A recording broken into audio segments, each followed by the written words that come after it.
So with this, what we're going to do is we're going to make this into a really big loop. So you basically notch it at the very last one. And then what I want, this is kind of small. What you're going to do is you're going to take this and try to slip it over his face. Because it needs to go so that once it's like hanging around his neck, we could pick it up and just put it over his face.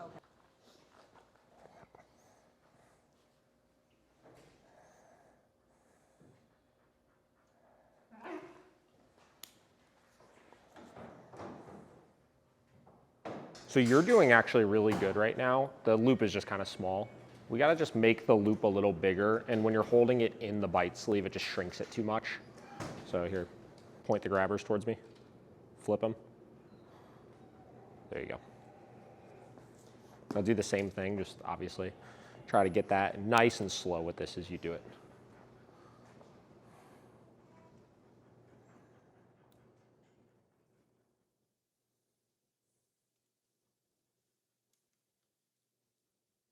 Perfect. Yep, good job. Cool, now we'll take our time. Now put that down, grab your bite sleeve. Now what I want you to do is go in and grab that tab. Actually, no, don't do that yet, sorry. Go grab the front of the muzzle and try to lift it and set it on his face. Yeah, you're good.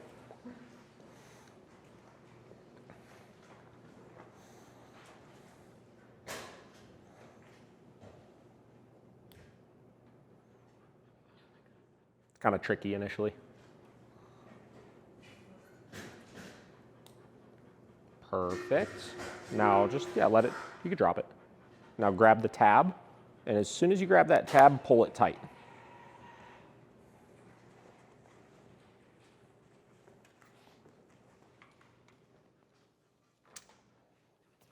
That's all right.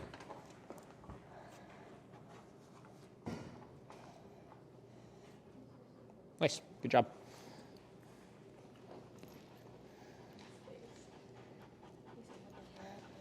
Look at that. Good job, buddy. Good job. He said, what the fuck?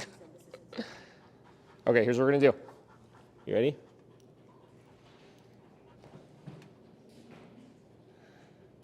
Where is it? Oh, there it is.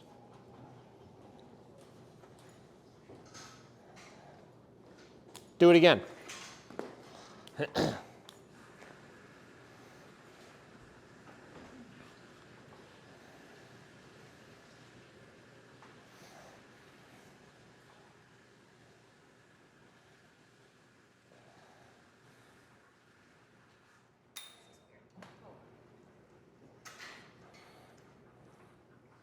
Make sure it's not, it might be twisted, yeah. Yeah, there you go.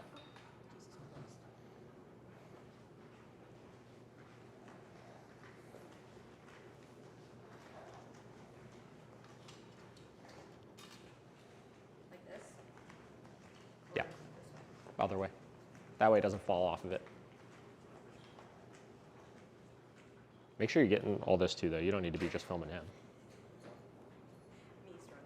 Well, this is kind of the important stuff, so. Oh, you got it backwards. See what I mean? Like if you were to put it on, you wouldn't be able to pull it over his face.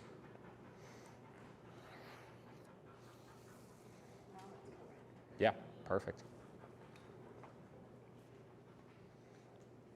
Try to come from that angle. You want to come into his face. Oh, you slipped it. Almost.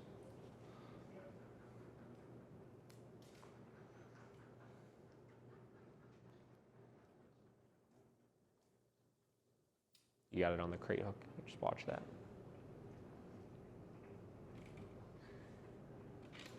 Yep. So you gotta tilt the grabbers up a little so that it doesn't fall down. So like look at it like it's a shovel, right? And you're trying to dip the shovel to get it to fall over his head. Yep, yep. Because then it would fall off of the grabbers as opposed to on the grabbers.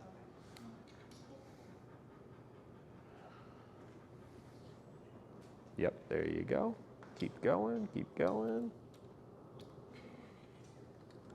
There, see?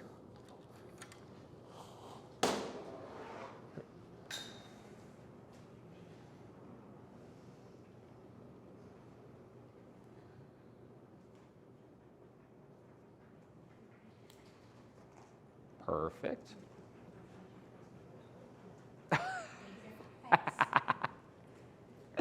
Now, normally, this is for the video, normally what we would do is we would put a center strap on the muzzle, right? That way you could hold that so it keeps it on top of his face. But we'll just keep doing this for right now. This is fine. This is less about the muzzling because, like, obviously we already got him muzzled. Like, we would have been fine, right? This is more about just teaching you how to do this and getting him used to the intimate contact, right?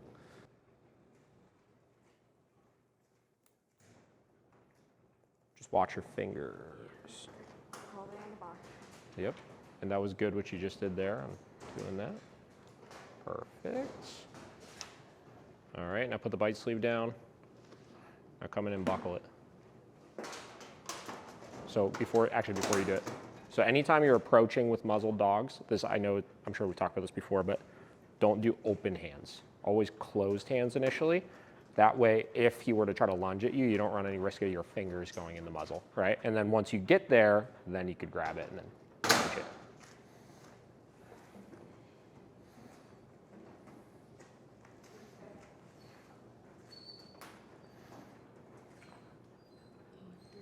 That's all right, just do it on the loosest one.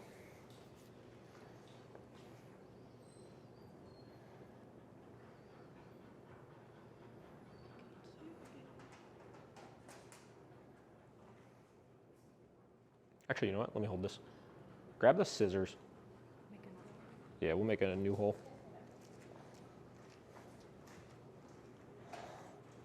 Hi, buddy.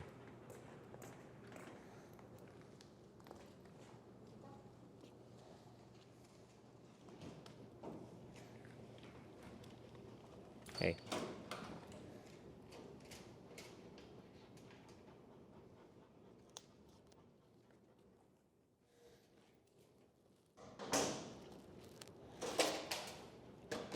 Perfect.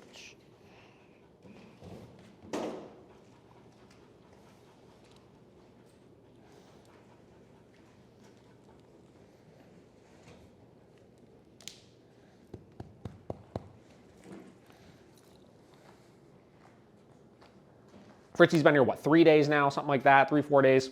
And really, the whole initial beginning of the program is getting him to a place where we could just safely handle him. So it's been a lot of like muzzle conditioning. It's been a lot of just getting new people used to like handling him for like the day-to-day runs and just safely being able to do all that kind of stuff. And he's honestly done really good with it. So we're now at a stage where like there's still handling work that needs to get done, don't get me wrong, right? But like he's for the most part, we can safely handle him. And we just need to start getting some control over him now because he's just an impulsive, absolute freaking lunatic currently. And this is where a lot of these issues stem from, is when you have like a genetically insecure or unstable dog, and then you have one that acts ridiculously impulsive over everything under the sun. It's like they're ping-ponging here, here, here, here, here, here on the spectrum of I'm really excited, I'm really scared, I'm really excited, I'm really scared, and they're just acting impulsively on those emotions, and it just turns into an absolute fucking disaster. It's basically what's going on in their mind, right? So what we gotta do is we've gotta start getting some control over him and training all of his basic obedience with things at this point. We are ultimately gonna be working with him and teaching him 2 different languages because his dad really wants him trained in Czech, which is nice, cool, whatever, it's fine. But for right now, we're gonna get the foundations of the commands all in English here. So what I wanna do is I want to just kind of see where his obedience is at currently. I know his dad has done a little bit of just basic obedience training with him up until this point. So I'm going to run him through some basic stuff, some bed stays, sit stays, down stays. I'm not going to be using the e-collar for any of this initially. And we're just going to use some positive reinforcement with treats, and we'll kind of see what we get with it. So, Fritzi, bed. Good.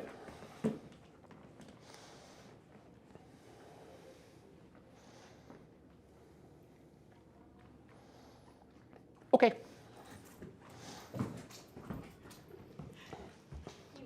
Fritzi, bed. Good.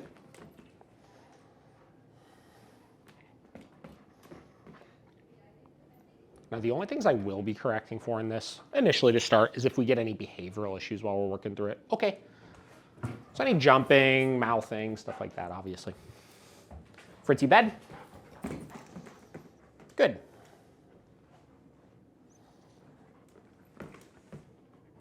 So you see kind of jumping for the treats there. Okay. So bed looks good. He gets into command fine. We'll try some sits. Fritzi, sit.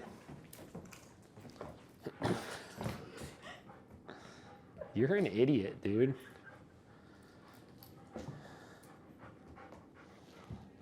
Good.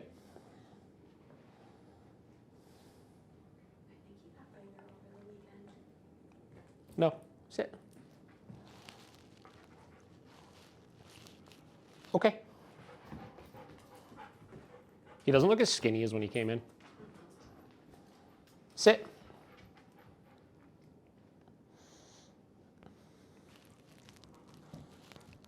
Good.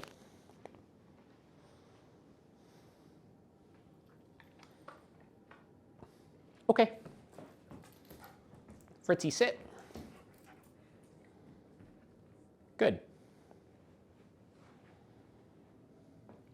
A couple things I'm focusing on here as I do this. Okay. One is nice, clear verbal commands, obviously. Sit.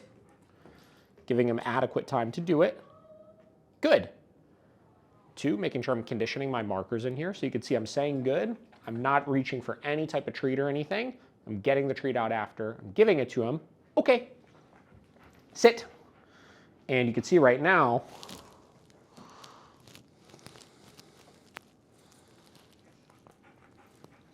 good. When I say good, there's no like visible change in his behavior, which means that marker is not conditioned in yet, right? When we say that good marker, we should, just like our no marker, seem the same type of emotional response of him like perking up when he hears it. Okay, so we're gonna focus on conditioning that word in here really well. Sit. Good. A little bit of a change there, obviously, but we're really focusing on just classically conditioning that in. And then the third thing I'm focusing on is just the stability with the command and making sure he's waiting for his releases. Okay. So clear release, then helping him out of position. Sit. Now up until this point, good. The bed command is the only command that we've actually worked on with him because we used that to do the initial muzzle training. Okay. Which is why he was pretty darn smooth with that one right off the rip. Sit. Good.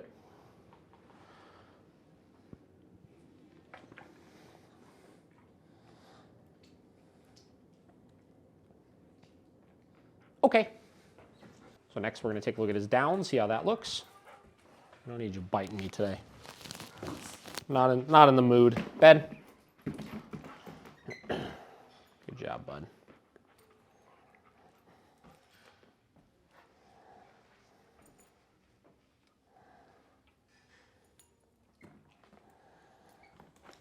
No.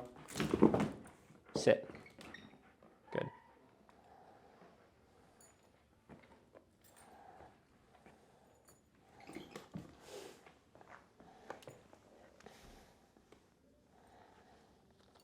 Good job, buddy.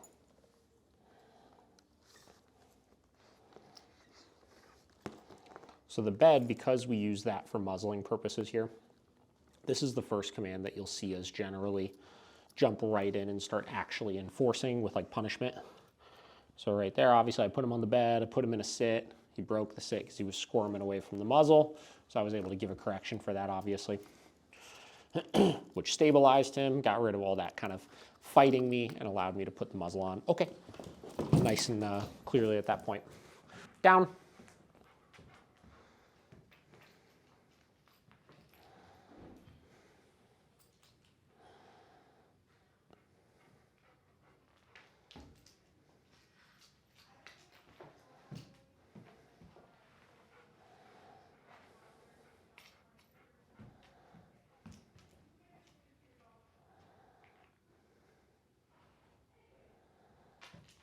Good.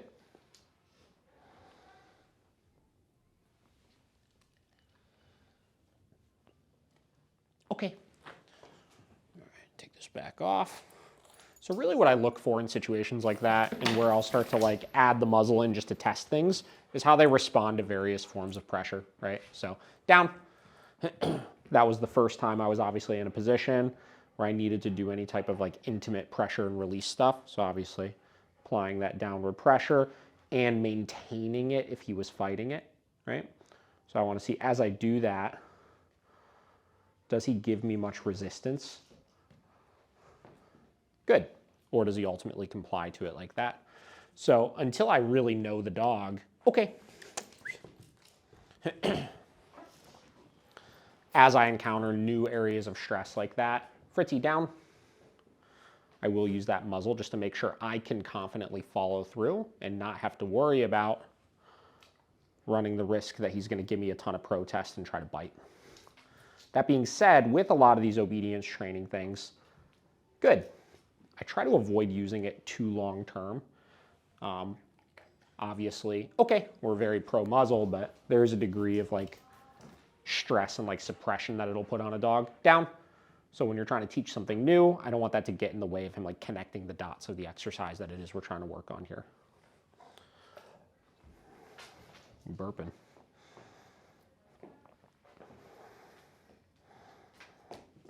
Good.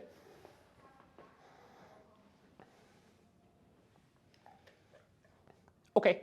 Also, Mercy, feel free to ask any questions or anything as we're working. Down. This isn't like a you have to be quiet while we're doing this. I was going to ask about the muscle thing, but Yeah.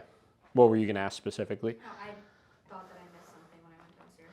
Yeah, nothing happened. I did my first handful of reps, and I could tell he wasn't super smooth with responding to the pressure, and I knew I was going to need to up the intensity like I'm doing right now. Yeah. Good. And I just wasn't quite comfortable doing it without the muzzle initially. I didn't know what he was going to do because I was really needing to get a little bit more intimate. Okay. So I just popped it on for a handful of repetitions just to see what he was going to do. Down. And ultimately, he gave me no problem with it, right? But this is what I mean, like when you're working with a dog like this, just, test those things and just, don't ever just like rush right into stuff if you are getting a little bit of a weird vibe. Good. So this is probably going to be his big hurdle today. You can tell he knows his sit pretty good. He knows his bed pretty good. Okay. He doesn't really know his down. So, his training session today is just going to be working downs. And it's nothing crazy. Down. We're just doing the negative reinforcement, positive reinforcement for it. We're conditioning in this verbal cue like this. And I'm not going to have any crazy expectations of this session past that. Really for him, we're going to be breaking up his training into like 3 stages.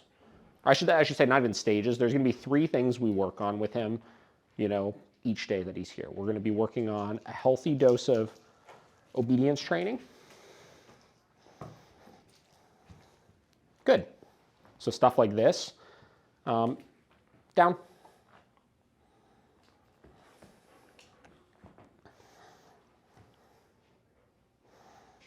Where we're just teaching them just the basic fundamentals of learning, right? So responding to pressure, working for rewards. Like we're not going to be super cracking down on stuff, but I just want them to kind of have fun going through the learning process with things, while also teaching some boundaries through it, like we're doing right now, obviously. Almost.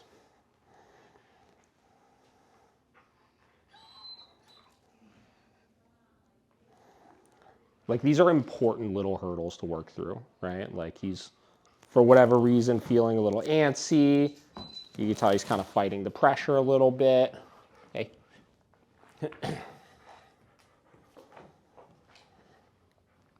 And these are all scenarios where, historically he's probably gotten his way with things.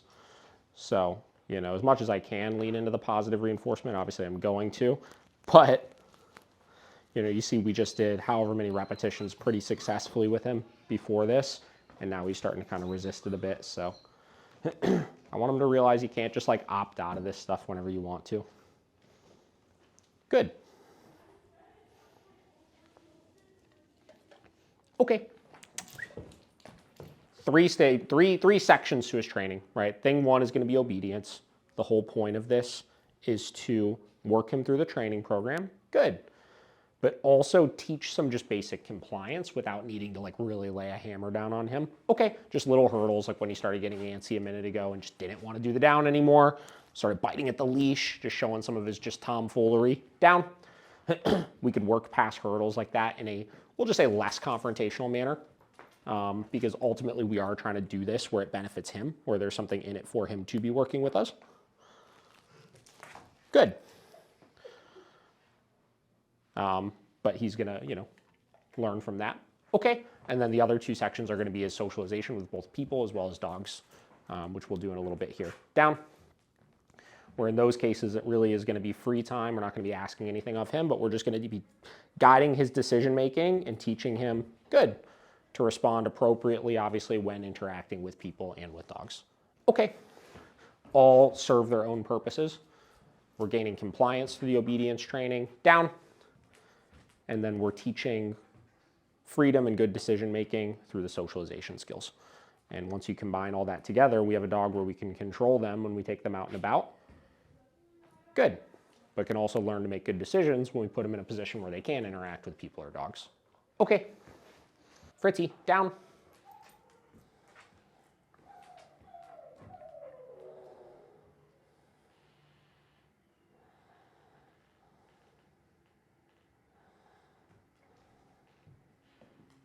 Good. Beautiful. Okay. He's really bad for his age, right? Yeah. Like he's extraordinarily bad for his age. Right. Like dogs this young shouldn't be this bad, but in the grand scheme of like German Shepherd behavioral issues, Right. he's not as bad as you would. No, even right there, right? He's literally mouthing at my hand, right? Is he trying to kill me? No, right? But is he just like a ridiculously annoying puppy that has no manners and when he gets scared makes bad decisions? Yes. Hey, come here. Come here. Fritzi, come here. Hi, buddy. Do you think?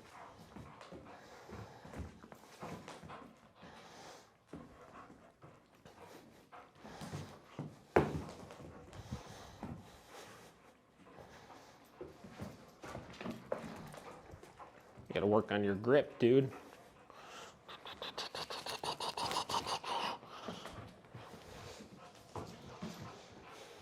think that's the worst grip ever for being a battle shepherd? Yeah. He can't let it go. There you go. You got it. This is a very hard tug, though, actually. This one. It's a big one. It's not even thick. It's just hard. I mean, I don't even know what's in it, I but think it's rubber. It's like a squeeze plate.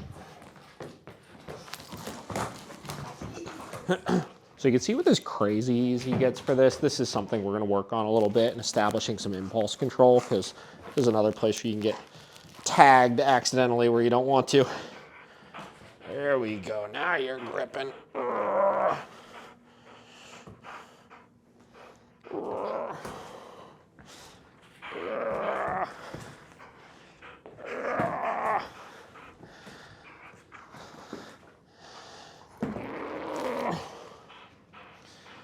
Drop. No. Drop.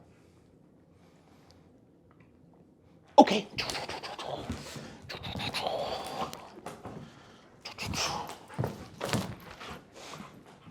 Man, dude.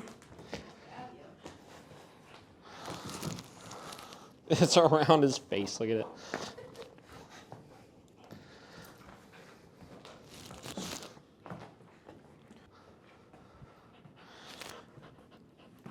Drop. Okay. Come on. Come on.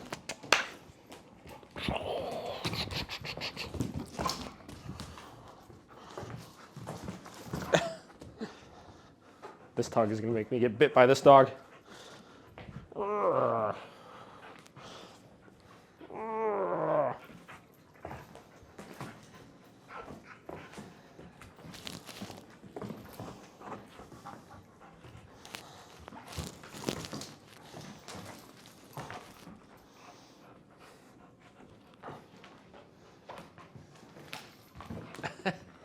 you see that? His whole hand, my whole mouth was, my whole, blah, blah, blah, blah.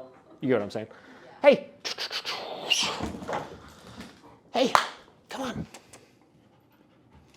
Get it. Come on. Good job. There you go. Good job.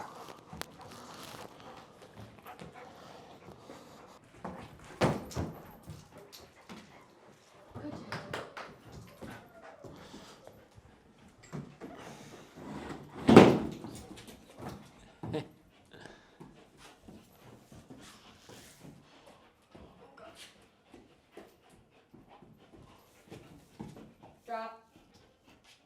No. Drop it. Just drop. Okay. Perfect.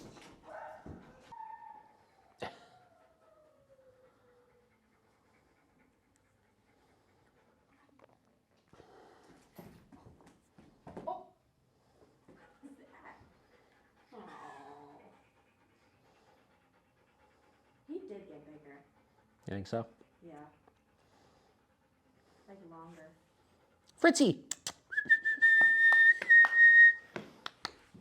Fritzi. I said, no way. Absolutely not. He just gave you all those treats and you know I what? know. Nothing? He said he just corrected. He didn't let me bite him. Come here. Good job, buddy. Good job.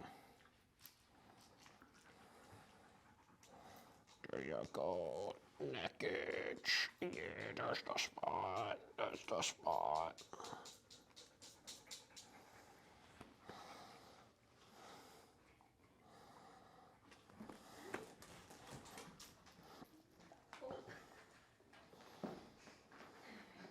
He said, this is actually not so bad, guys.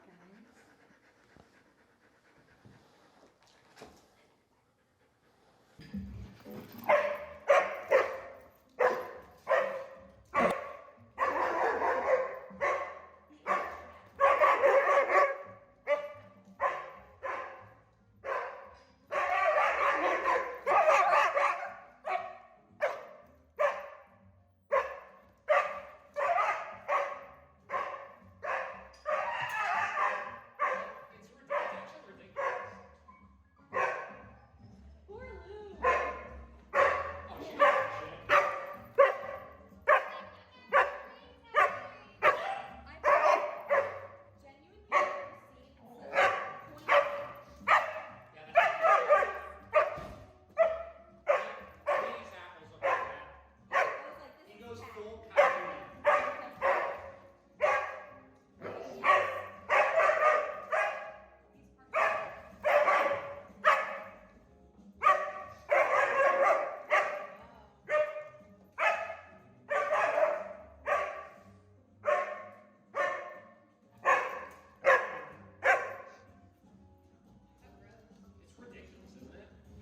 It's like, you know what the craziest part about it?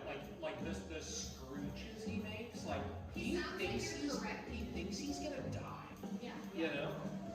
Like when she He comes does, over yeah, to yeah, me, yeah. it sounds like you're like correcting him with an equal. It's honestly, it is absurd, like when dogs do that. They're just in like such a state of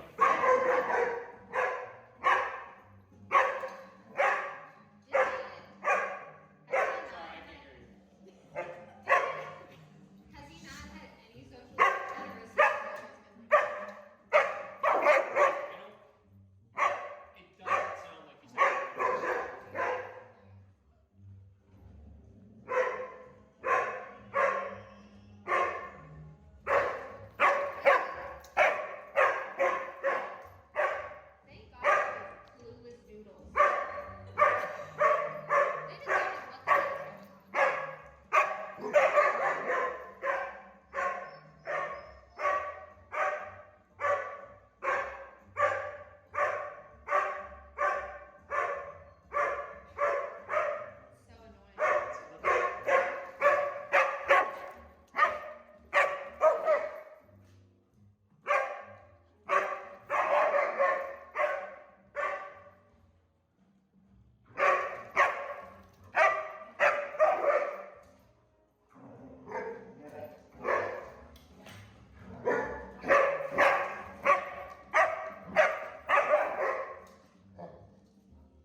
and forth though. Like he looks like he like wants to not be terrified, you know?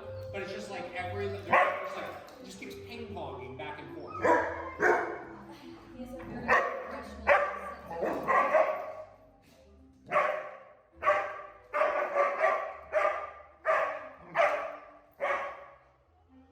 Just wait till this blows up the internet.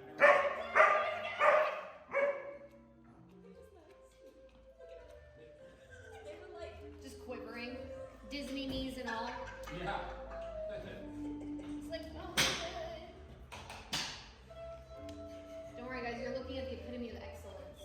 Look at him. The pinnacle of German Shepherd breeding. Yeah. Icarus, close your ears. It's just one of the things that they were talking about in Child, so I had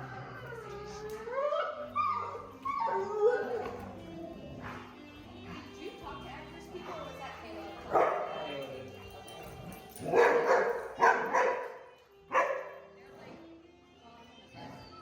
Yeah, I know. They did that when it was a puppy too. Like the mom is, she's now fully convinced that He singles her out and is only breastfeeding her. Well, he does single her out. yeah, because of the e-collar stuff. Yeah.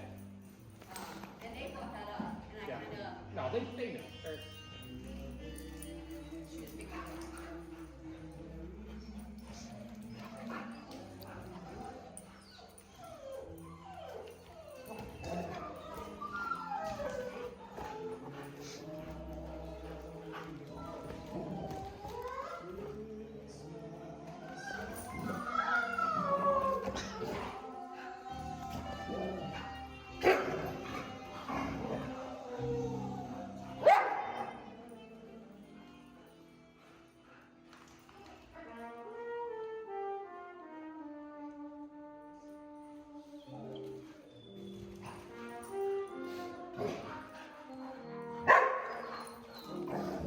He's getting better.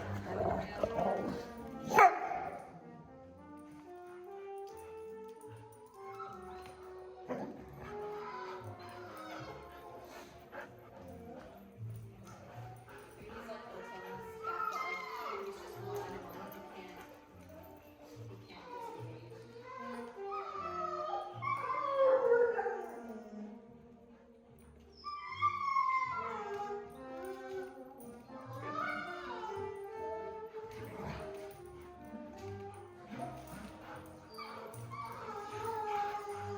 Look at that. You can, in fact, sniff and be sniffed.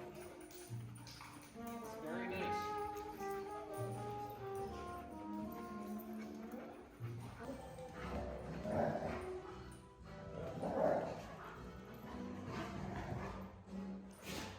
Are you gonna run him tomorrow? Or does Caleb need to figure that out? I'm going here to work at some point tomorrow. I will run him then, but I have no idea what time it's going to be. Okay. They can probably do it in the morning, since he'll have his muzzle on.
Bro.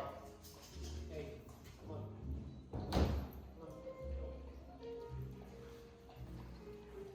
Move a little longer and roll. He's like, how do I do this?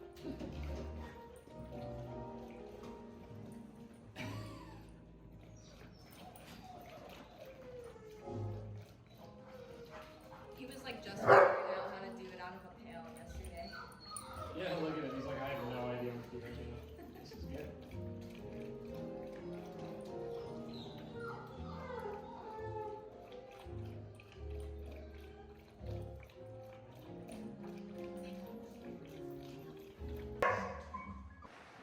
It's your best friend.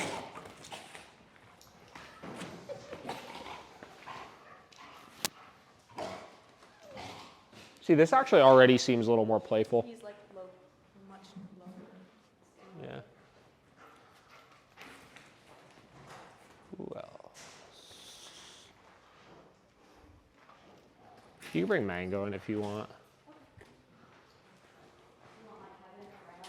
Yeah, you can, honestly, you can grab whoever.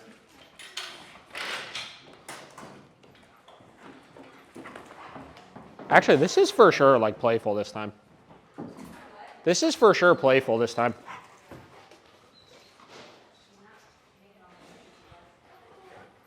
Oh, he wants to play. Look at him. Look at him. So where are you guys going? Where are you guys going?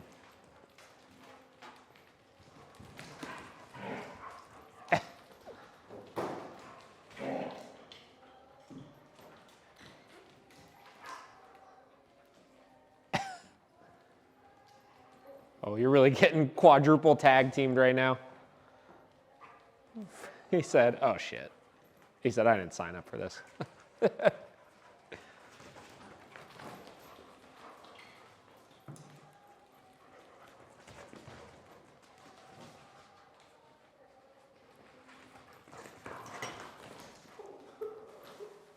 Absolutely taken out. Lou is literally like the complete opposite of a Delbert. Yeah. And it really hurts me.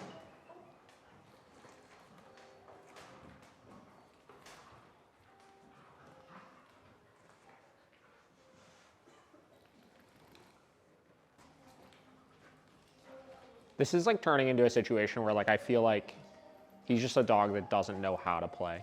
Like the dogs are no longer off put by him, which is good. So you could tell it's nothing like malicious, because if it was, they would be shying away big time. But like he just has no fucking clue what to do. He's just awkward and doing his little herding, chomping and stuff. Less Yeah. stimulated. Exactly, yeah. It's like toned down just a couple of notches. I feel like the first time he couldn't even like disengage from like watching what everybody else. Correct. Yeah, he's just like so impulsive with it. This is good.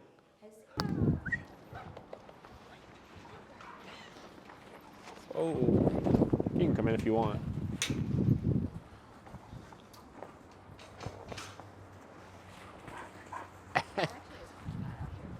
Yeah, it's like warming up a little bit. We're supposed to get to like 50 degrees in the next couple days. Thursday, I think. Ridiculous. Did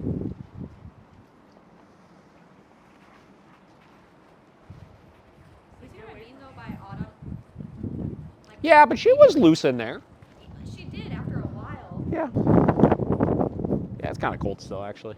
Yeah, I was like, I was gonna say, I don't know what you guys are saying, but Oh, get this though. This is nice. Look at this. Oh my gosh. Fritzi, you're having a really, really good day today. it really is. He's having a great day. I really didn't expect much different. Like I knew it wouldn't take long for him to open up, but I would say it's even going a little quicker than I thought it would. He said, oh shit, everybody's in my space again. Everybody's in my space again.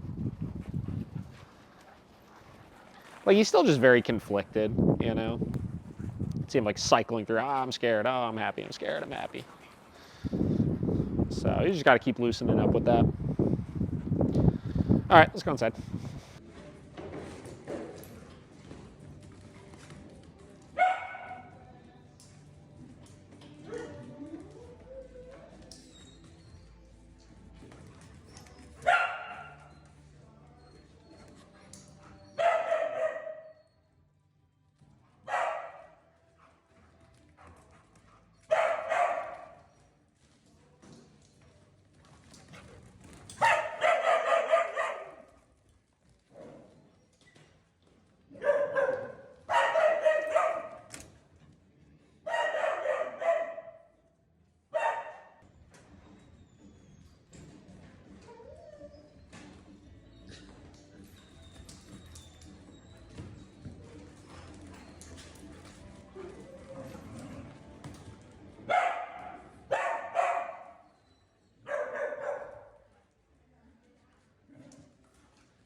What's up, guys? David with Miracle Canine out here with another session with Fritzi. We are at our official 1 week mark with him, which means that he's been here for a week and he's doing excellent. And our entire first week has pretty much been centered around doing socialization stuff with him. So people, dogs, right? You guys have seen the videos on that stuff. He's doing really good. But up until this point, we haven't tackled any like out and about stuff. Like you can see this homie is like ready to freaking rock and roll out here. So today what we're gonna do is we're gonna get into some basic leash work and recall training with him. And hopefully start to chip away at some of this stuff, which is a big part of his problems that he's had. He gets frustrated on a leash, as most German Shepherds do. They start ping-ponging all over the place, obviously, acting like an asshole. And then they start getting reactive, and then they start biting, and then it just goes and goes and goes and goes. So we're gonna work on this today. So yeah, let's get started. Introduction into the leash walking. Now, if you guys have followed our page for a while, you'll see there's, 27 million different ways that you can go about training leash walking with a dog. And depending on the dog we're working with, sometimes we'll start by just doing like long distance recalls and shaping that position of being next to us. With others, we'll take more of the traditional approach of like, I don't want to say training a heel, but jumping right into just negatively reinforcing with the e-collar being next to us. In his case, generally speaking, we're going to want to be simultaneously doing a combination of the two. So what I want to do with him to start is we're going to start introducing the e-collar into coming to us. And I'll be using a combination of the leash as well as the e-collar in order to shape that position in like a very traditional type of manner here. So what I'm going to do is I'm going to hold this leash a little bit shorter on my left side. And what I'm going to do is I'm going to start pairing e-collar pressure with the leash pressure and getting him to start staying next to me, right? So as he gets out, I'm giving pressure and I'm releasing that pressure once he gets next to me. Bro, can you not like have me stepping right on you here? Now, Fritzi, believe it or not, from an e-collar standpoint, is extraordinarily sensitive. Like right now, we're at about an 8. I'll be obviously increasing or decreasing this as I need to. But since this is the first session of working this, we're not looking to have a ton of pressure. We're looking to more so just find that level where he cares about it and he's starting to realize that that pressure turns off by being next to us here.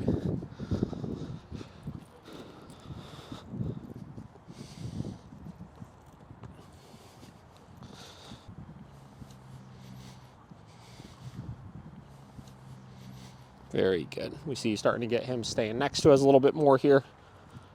Every time I use this leash pressure, obviously I'm pairing that negative reinforcement with the e-collar with it. Now, one of his big issues is he's just so like environmentally aware. So you see even as Paige with the camera moves from one side to the other, he gets like extraordinarily distracted by that. I lose his focus, stuff like that. That's what we're doing here, is just looking to curb some of that. And as he does get those kind of shiny object moments, if you will, we're looking to break that focus and just maintain it on us. You see as we do this, we should start seeing him stay in position better and better as we go, needing less and less corrections, which he's doing a pretty darn good job with right now. Level-wise, we're up to about a 15. Again, I talk about these levels all the time, not because the level itself actually matters. Meaning like, oh, well, 15 is working, so when you work on this at home, you need to have your dog at a 15 or something. But I think it's interesting sometimes when you see dogs that are as kind of explosive as Fritzi is. I think a lot of times when you see some of the initial like yipping or yelping or noises or protest or anything like that, a lot of people automatically just assume we're at some insanely high subjectively level, which is not always the case. Most of the time, a lot of the vocalization and nonsense that you see out of these dogs has way more to do with them being kind of startled in the moment, or just not liking the fact that you're setting boundaries, then it has to do with this being like inherently like painful. So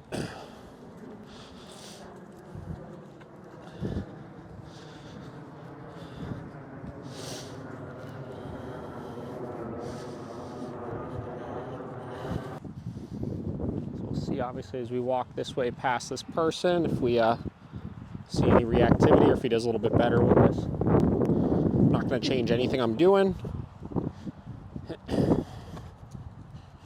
Just enforcing the position.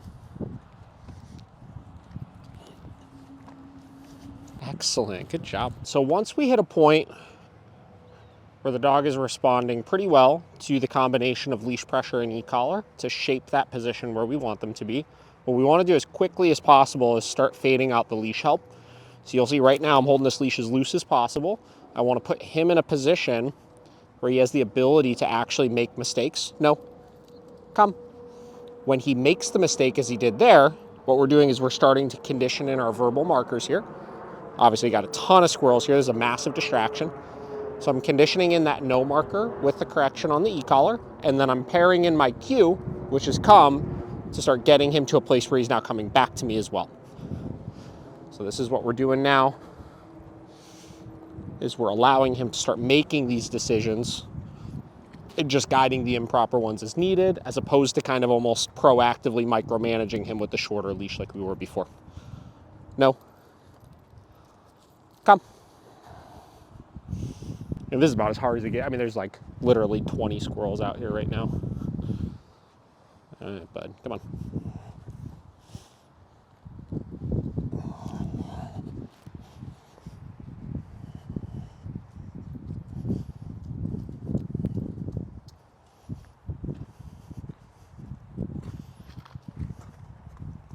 So basically what we're doing is we're training this come command from like the very, very, very integral core part of it, which is be next to us.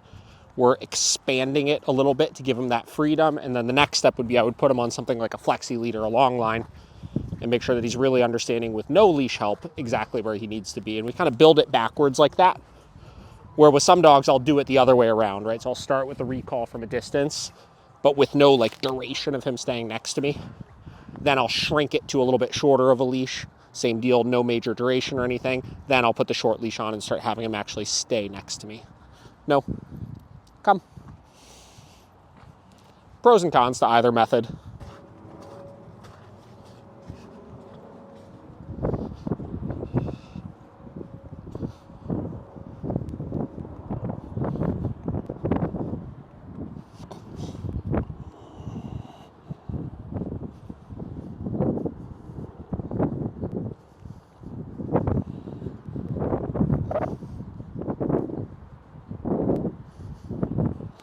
What's up, guys? Dave with Miracle Canine.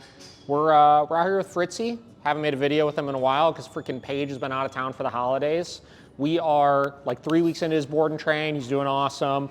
We're gonna take him out. We're gonna do a little bit of like a kind of day in the life of Fritzi kind of style today. And we'll show you what we're doing with him and go from there. So let's do it. Come on, buddy. Fritzi, come. Let's go, bud.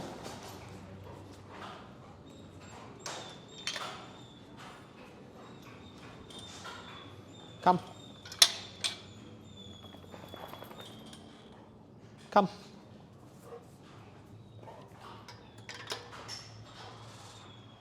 Come. All right, so thing number one that I've been doing with this dog every day, because we got a very young, very high drive German Shepherd, is I'm kind of pre-exhausting him on the slat mill. When we have dogs that are as freaking nutty as this dude is, like, you never want to go into your training sessions with just like balls to the walls energy. So I've been doing a lot of work with getting him on the slat mill, getting him wearing off all that initial morning energy so that we could start our training sessions in a calmer headspace. So we're gonna do that first. Okay. As you can see, homie is very, very into this. This is a self-propelled treadmill. So what we're gonna do,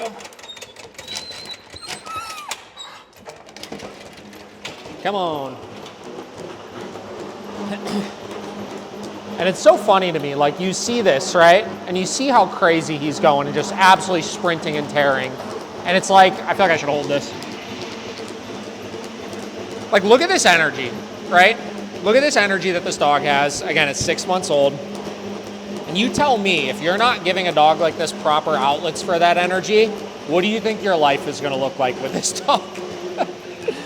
So this is really big. This is what we've been doing at the start of every single day, is finding a way to give energy. Now, obviously, his owner is not gonna have a $6,000 dog trotter to be able to burn off energy on with his dog.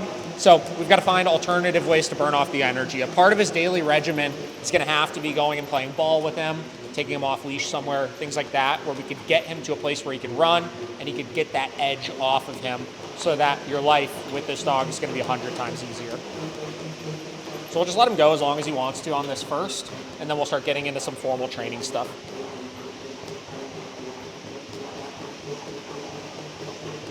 Come on, come on, let's go, let's go.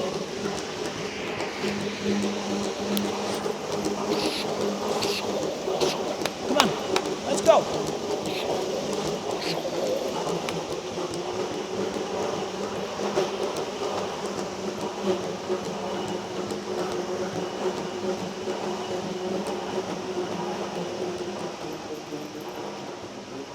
Come on, buddy.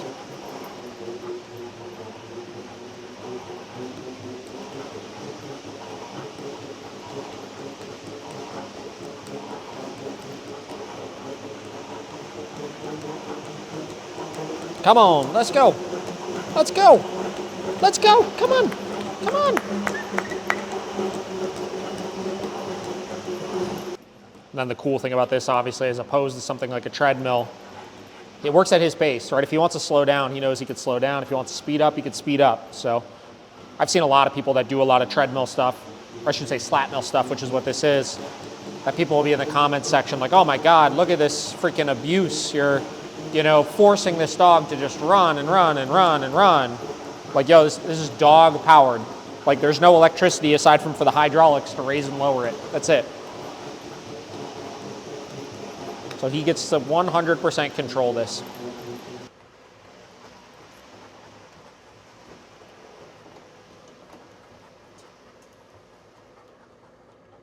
Good job, buddy.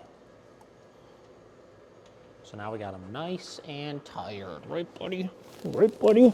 All right, so once we've done the pre-exhaustion work, getting him nice and burnt out, focusing on the exercise first here, what we're gonna do is we're gonna get into some basic training-related exercises. So I like to just kind of keep him sharp on his commands. We'll work them all off leash today. Generally, we do them on leash, but we'll see what we get. Fritzi, bed.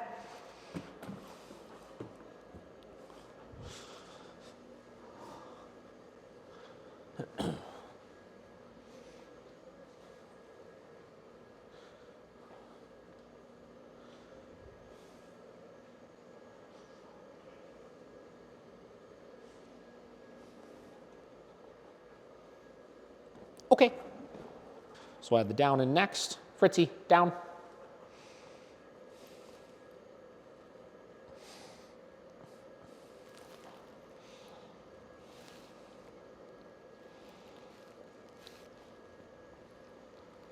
Good.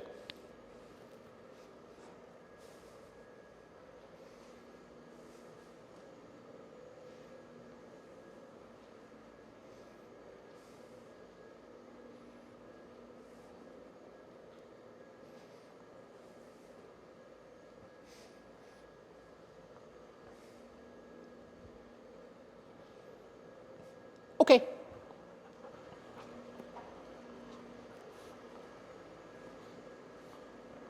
So I would say over the last like 5 to 7 days, Fritzi's healing has been the biggest thing we've focused on. No. Come. This is a dog that I would say I personally kept the training wheels on for way too long in the, we'll say the walking stages of things. You guys obviously saw the walking video we did. He's super nutty. He's super easily distracted. And because of that, I would say that I kind of babied him along a little bit too much. I let a little bit too much slide with him. I let him be just a little bit too loose. I didn't focus on really asking him to maintain a higher level of compliance with me. And I think I realized that, like I said, like 5 to 7 days ago as I was doing some public access stuff with him, where he was just really messy with it, honestly. So over the last, like I said, 5 to 7 days, I've really been much more strict on this. I really need to get him a little bit more focused on me and controlling those kind of noodle brain impulses a little bit more. And I would say I've even gone as far as being a bit more rigid with enforcing like a heel position as opposed to like a standard come command with him. Which I know, contradiction, right? David doesn't like fucking heel. He's got a video that calls heel stupid, et cetera, et cetera. I get it, right?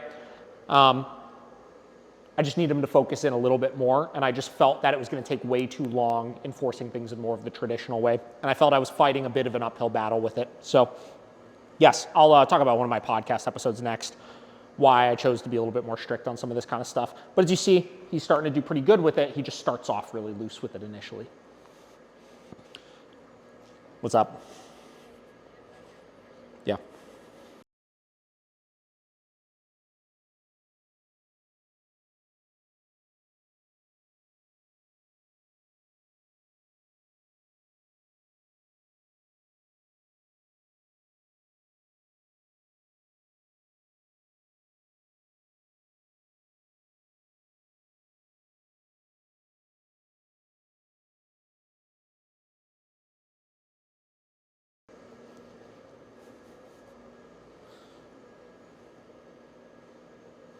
Come.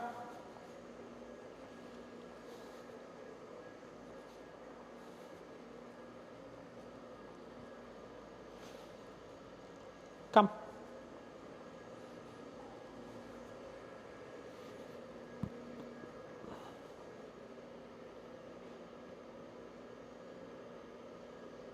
Come.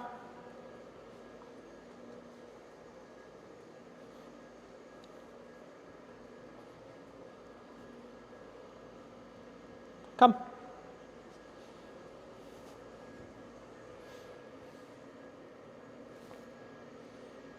Come. Okay. Good job. All right, so next thing we're doing is a little later in the day here. We're taking Fritzi on a public access trip.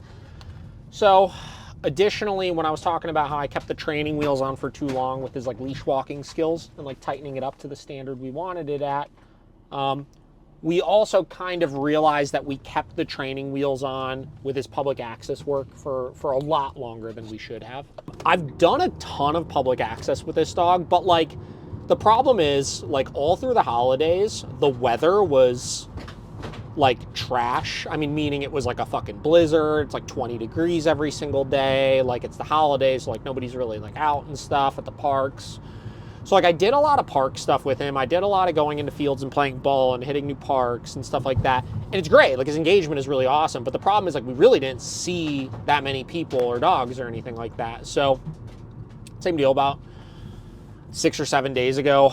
I took him for a long walk around my house in the neighborhood. Saw a couple people from like across the street and stuff. He did fine. And then we took a long walk and went to the strip mall around the corner from my house, which is pretty busy. There's like a TJ Maxx and a Home Goods and a Home Depot and a pet store and a Mark's and grocery store and all sorts of stuff. And I was just kind of walking him through, and dude was super, super tuned out. Like very concerned by the people walking by, very concerned by like every time we would walk by an automatic door and the automatic door would open. He was just like really sketched out from stuff.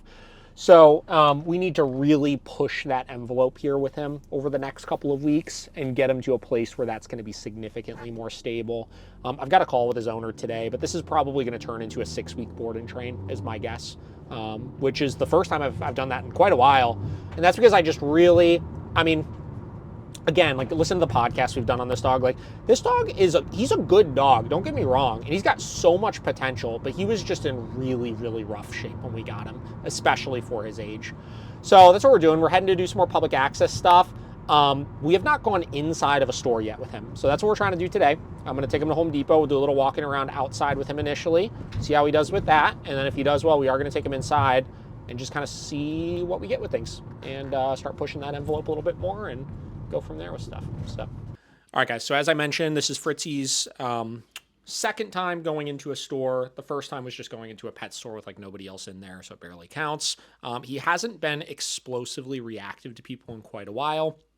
That being said, he does still get pretty uncomfortable when he's in close proximity to people, when he gets startled by things, when he's in more trapped areas, and he'll like his hackles will go up. You'll see his body language kind of change a little bit. And he sometimes will let out like a really low woof if he gets startled. So what I'm doing here is I'm going in. There's actually way more people there than I thought. And I'm trying to just break that kind of threshold where we're getting in close proximity, but I'm heavily managing his reactions through keeping his attention on me with stuff like the downstay you'll see here. So As I'm going, you'll see I'm counter conditioning his responses when he sees people. As long as he checks back in with me, I'm marking with good, giving a reward every single time, kind of changing that association when he sees other people. And then additionally, I'm starting to work the downstay where I put him into that down. I allow him to watch the person and I wait until that fixation breaks. Same deal, marking and rewarding, counter conditioning that response. And he did like 100 times better than I thought he was going to, honestly. Again, not that he's been like bad by any means, but I definitely was not expecting him to do as well as he did. Where by the end of it, I was really letting him like take in his surroundings a little more. I wasn't managing it quite as frequently with the consistent rewards, and he did extremely well. So I'm excited to see how the next couple of public access sessions goes, as my goal will be to manage less and less and go in and just let him experience all of that, but not have to be constantly redirecting his attention away from things with the rewards. So all in all, super good icebreaker moment. Very happy that we're kind of getting off of the training wheels here with this one. It's a very fancy sweater. I didn't have a collar. Yeah, good. I had that in the car, so I had to put it on. Yeah. He's trying to be a good boy. He's trying. Good.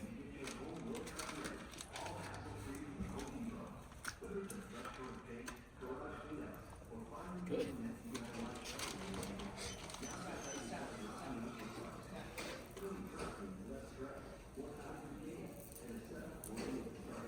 That's a funny dog.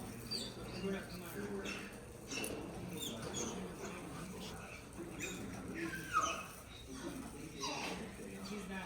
He just wants to talk to the gentleman over here. Can you come say hi? No, sorry, we're training right now. Yeah.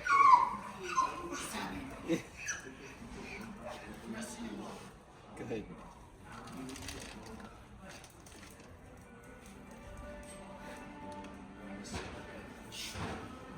Come.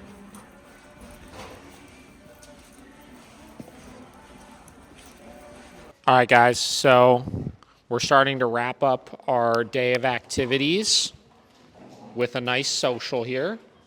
We'll let Fritzi go balls to the walls crazy with his friends. These are actually two new dogs that he has not met before. We have not had him actually around either of these two. So we'll let him kind of do his thing for a little bit here and have fun.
This is, so just, I want to kind of keep everybody hip to the timeline of things.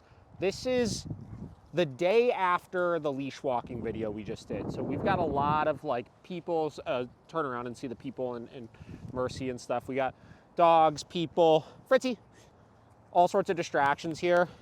And what I want to do here is we're going to start to leverage a little bit of play stuff with him. We found out that he's got pretty high ball drive. Not as high of tug drive, obviously, but the ball drive is really high. So in addition to all the control stuff that we're doing, obviously, as I've talked about in a lot of my other videos, I'm just doing a lot of like enrichment related stuff, you know, outlets for him. Obviously, he's a German Shepherd. He's got a lot of drives. So we want to obviously make sure we're not just bottling him up constantly. So we're going to do a little ball play with him. I haven't done anything with the drop or anything, so we may or may not add that in. Are you eating leaves? What are you doing, dude? Fritzy. And we're just gonna give him a little bit of ability to run and kind of burn off some energy here and have some fun. So this is my very first time doing it in this environment. If you notice from the walking video we did, he's just like, he's really just hyper fixated on stuff all the time. So, you know, obviously he's got to learn to control himself in these settings, but if I can start getting this attention just on me in these environments too, that's going to be highly productive and beneficial. So, man, I'm getting all sorts of tangled. Fritzi! Fritzi!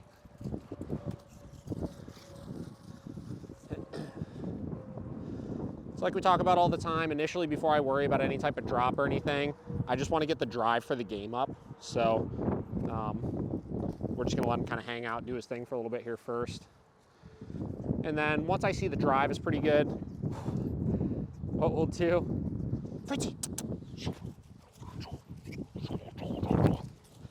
I'll start adding in that drop and just getting a little bit of control in this game.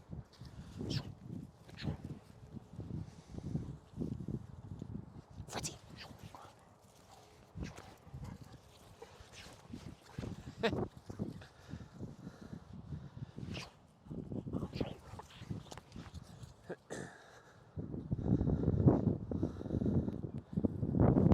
Now, when you work with dogs, you'll learn like there's a lot of dogs that are like more possession-oriented dogs, and there's a lot of dogs that are more like they just want to chase something over and over again. Fritzi definitely seems like a bit of a combination of the two. So as I'm playing with him, if he seems more into this like keep away game, I'll kind of engage with him with that and just get him having fun. That's really it here.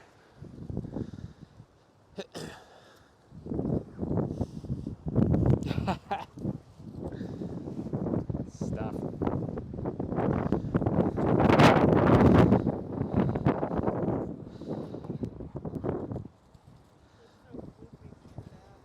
Yeah.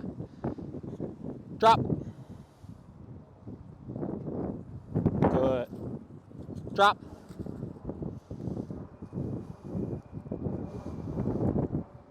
Drop.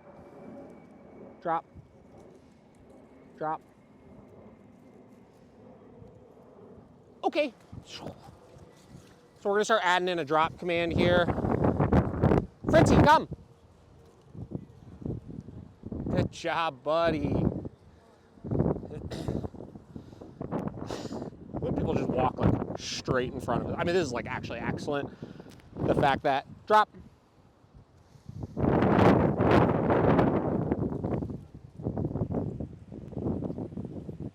Drop.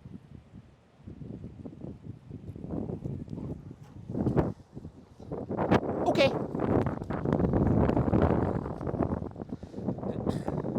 So what I'm doing right now is I'm starting to teach this drop, just using negative reinforcement with the e-collar. So drop, give him that drop. If he does it, awesome. If he doesn't do it, we're pairing taps on the e-collar until he does spit it out. Okay.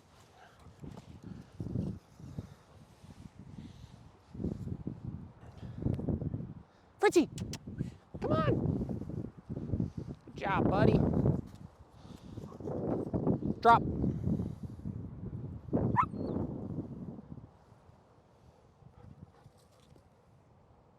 Okay. Come on, bud. Drop. No. Drop. Okay. This is great, and you can see his like drive is actually picking up as we're playing, which is awesome. Come on, bud. Fritz, let's go. Drop. Good job spitting it out pretty quickly now. So now we're gonna be enforcing this if he goes back for it. No. Drop. Okay.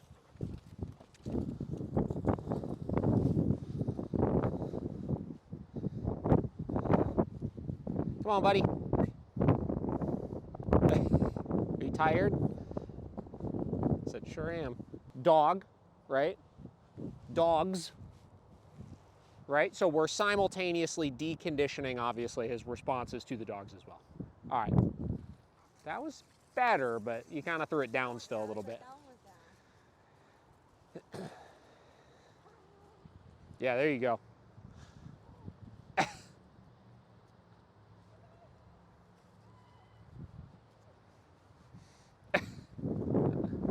All right, now get him to drop it.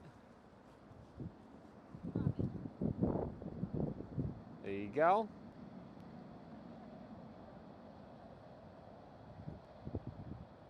Did you tell him okay there? God, you gotta release him from the drop it.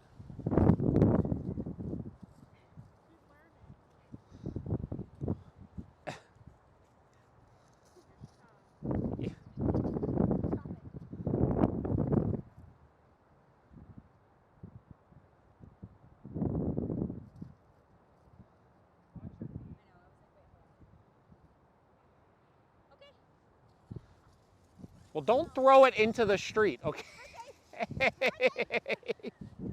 Jesus Christ.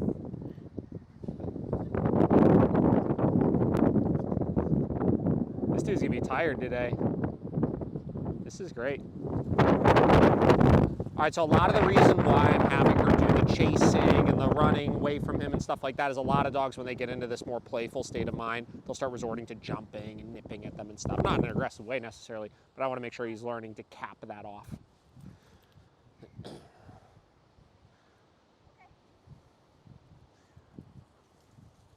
You're still doing a little too much arm, you know? It's the wrist. It's all in the wrist.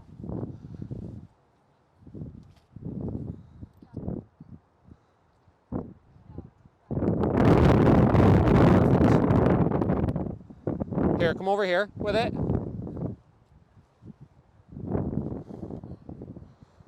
All right.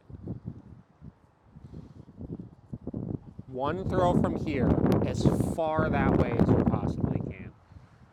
All in the wrist. A big old flick. Flick up.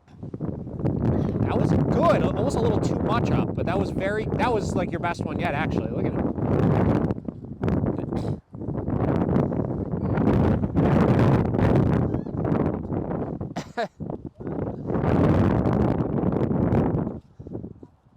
Nice.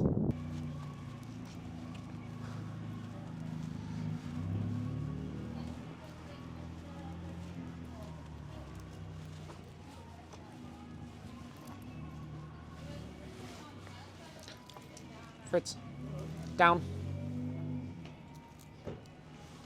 No, down. Good.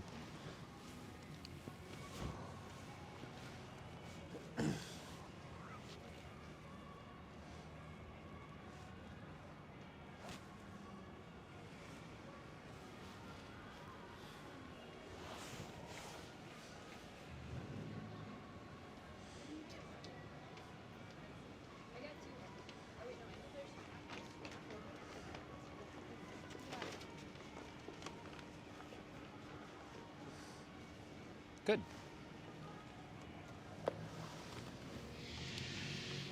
So right now what we're doing is we're essentially treating as human reactivity issues like dog reactivity issues. So what we would do with dog reactivity is obviously we would give direction, have a clear routine of what we do every time people come by.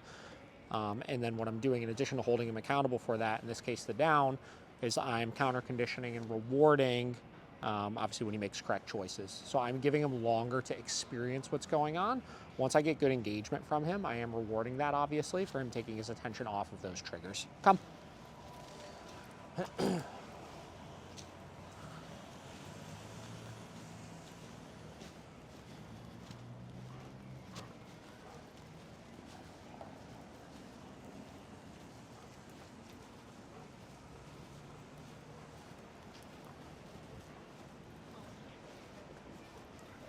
Fritzi, down.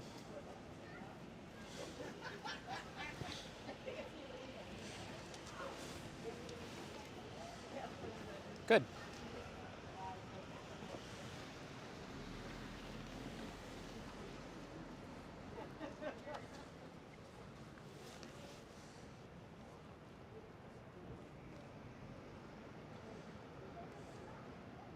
It's important to recognize like all of these little huffs and puffs and reactions Like, they're all fear-based, obviously. Not that that like excuses it or anything, but because of that, once I get him kind of having a bit more positive association with some of these things and neutralizing that, there's not going to be a whole ton of need of like correcting explicitly the reactions. Oh, we got a dog going by over there. Let him kind of experience that.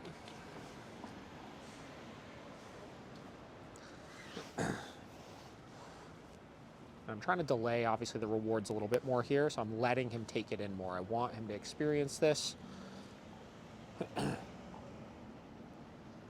People walking up from behind, very good. Good. And then when I get that attention, I'm giving that good mark, and I'm rewarding for it.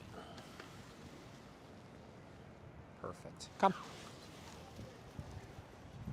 Keep on cruising here.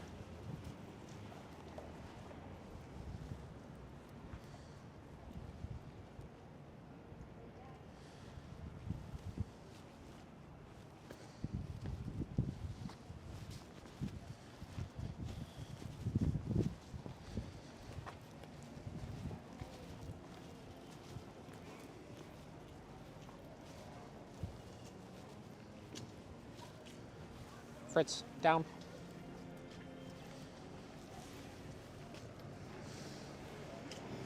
Good. Hey. Very good.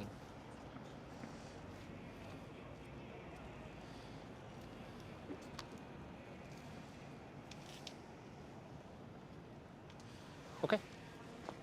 Come. And right now I'm just doing this every single time we're going to pass a person.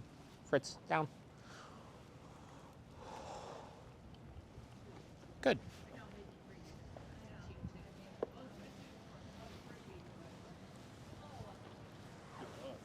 Thank you. Is that a male? Just a German Shepherd. Great looking. How old? He's 6 months. 6 months, huh? He's 7 years. Oh, yeah. Is that a Tavern or?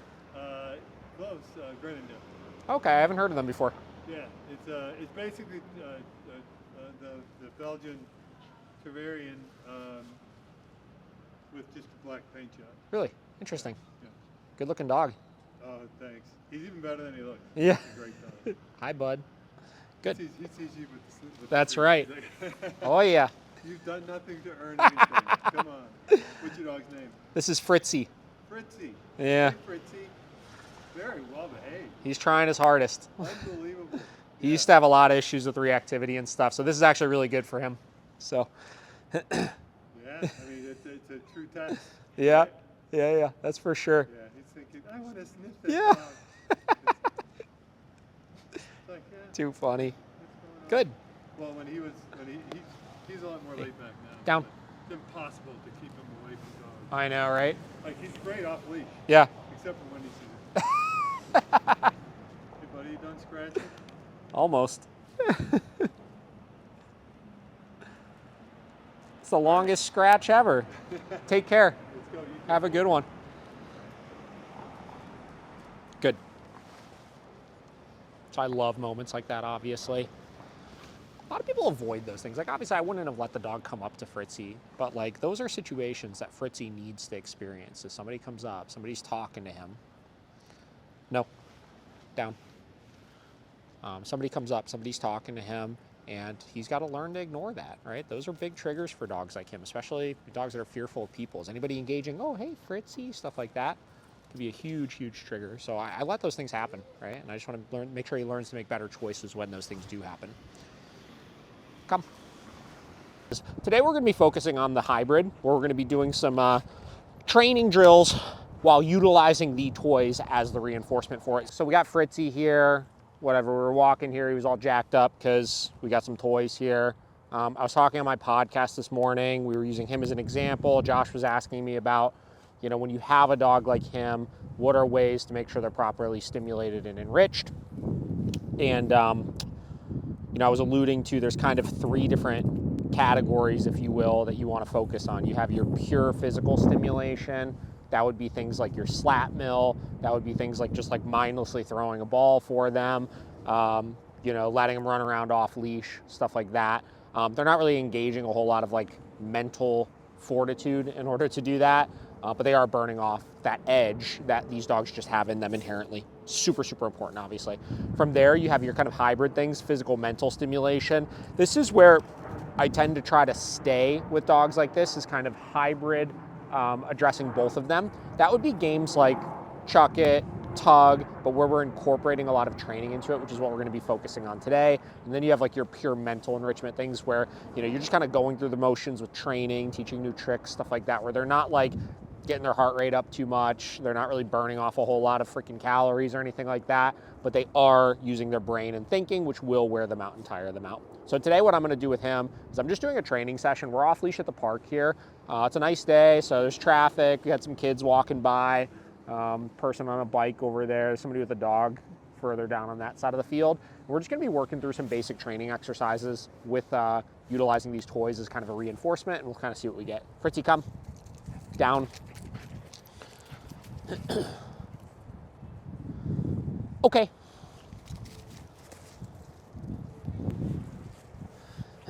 So this is really important when you have your working breeds that inevitably are going to get themselves into a super, super amped up state of mind over various things, is you have to make sure that you have adequate control over them when they're in this state of mind. So, Fritz, drop.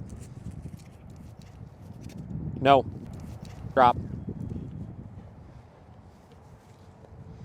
So I try to hold these dogs to a super high standard with this stuff. Like that drop, like I did like 3 before that were pretty quick, but that was a pretty slow drop, honestly. I pretty much hold my dogs to the standard of when I say drop, that should be coming out of their mouth as I give it. Okay. So we want to speed that up a little bit. So we'll see over the next couple reps here if he gets a little bit faster with that or not. Drop. Good job. A little bit better that time. Expectation with drop is that it should stay out of his mouth until it's given back to him, obviously. So even as I'm waving this around, he's not allowed to chomp at it or anything. Okay. And then when I say okay, he can have it back. Come on, buddy.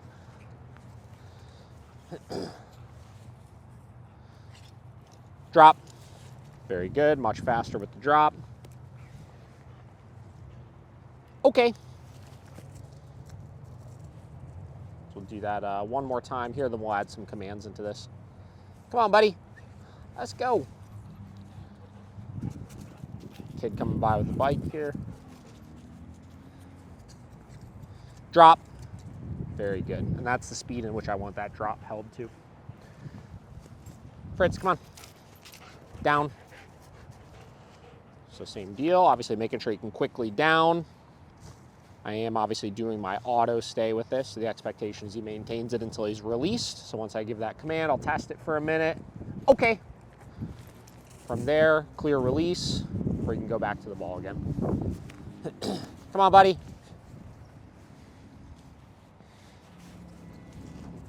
Drop. No. Drop. So you can be a little slow with the drop there. It's holding him to a faster criteria with it. He knows even with this on the ground, once he's given that drop, he's not allowed to have it again. Down.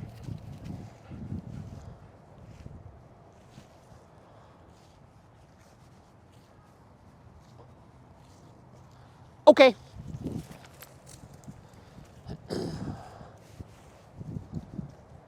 Come on, buddy.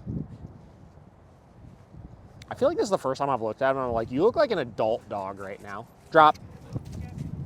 Isn't it crazy? I mean, he looks like he's a good looking dog now, I feel like. He looked like just a dopey ass puppy when he came here. Fritz, down. Good. So again, just testing that down a little bit.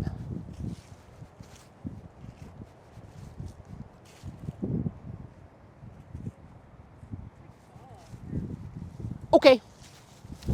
Now you see how on that okay, he like immediately pops up out of command? That is a properly conditioned reward marker right now, right? He associates that mark with whatever he was doing. He could break command, drop,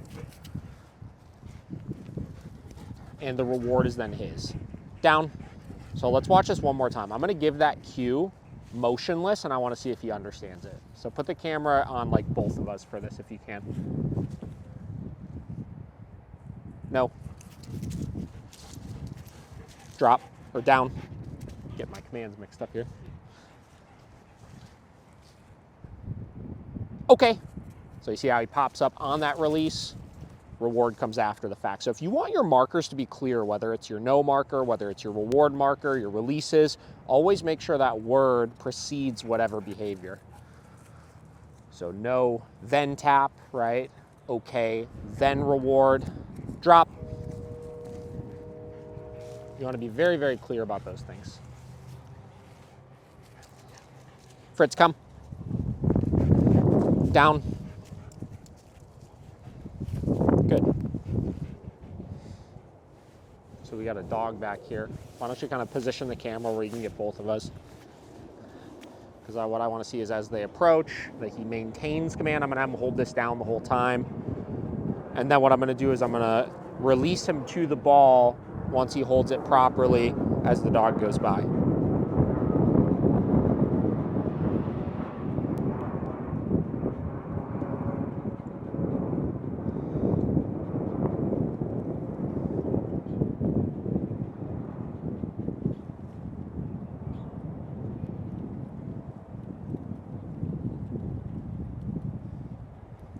So he recognized it, checked back in with me, which is fantastic. Really lollygagging over there. And now they're going the other way. Okay. Clear reward marker there. Reward comes after. And this is the thing with markers again, right? So even though that reward came well after the fact, he is associating that reward with whatever he was doing when he heard his release. We're going to try one last test here. Drop. Down.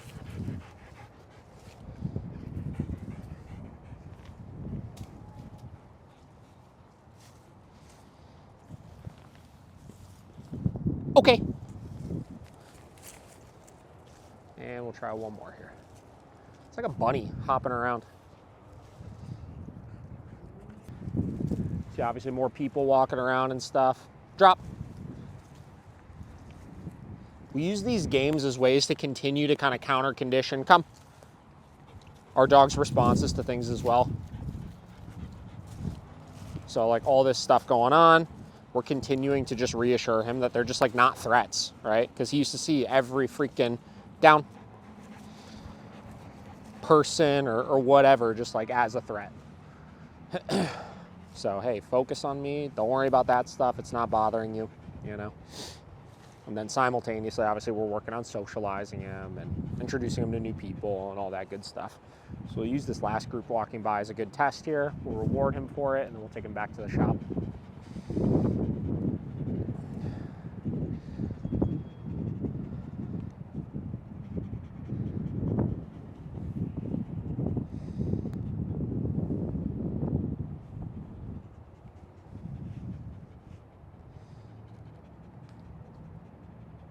Okay.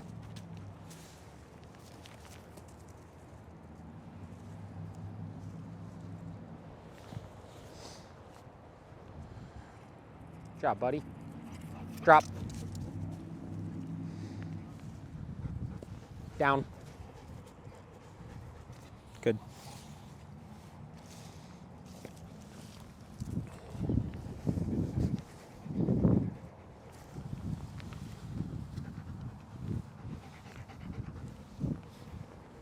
Come.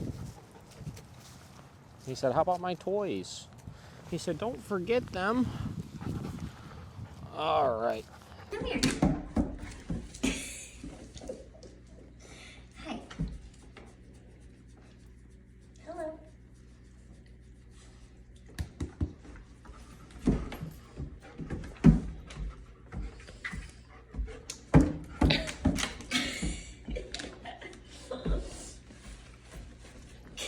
He said, I actually like this person now. Yeah. I said, yeah, that's nice actually. That's pretty nice.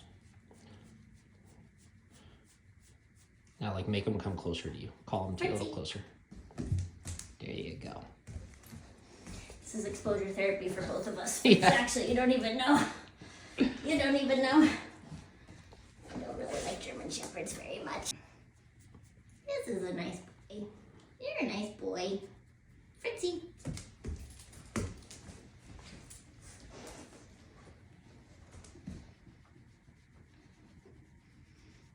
That's a pretty Oh, he's sweet.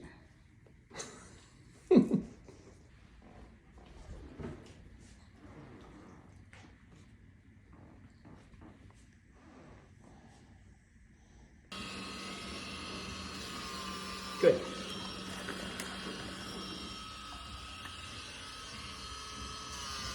Good.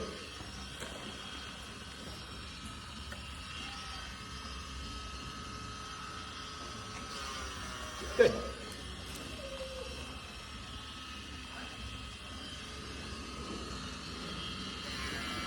Good.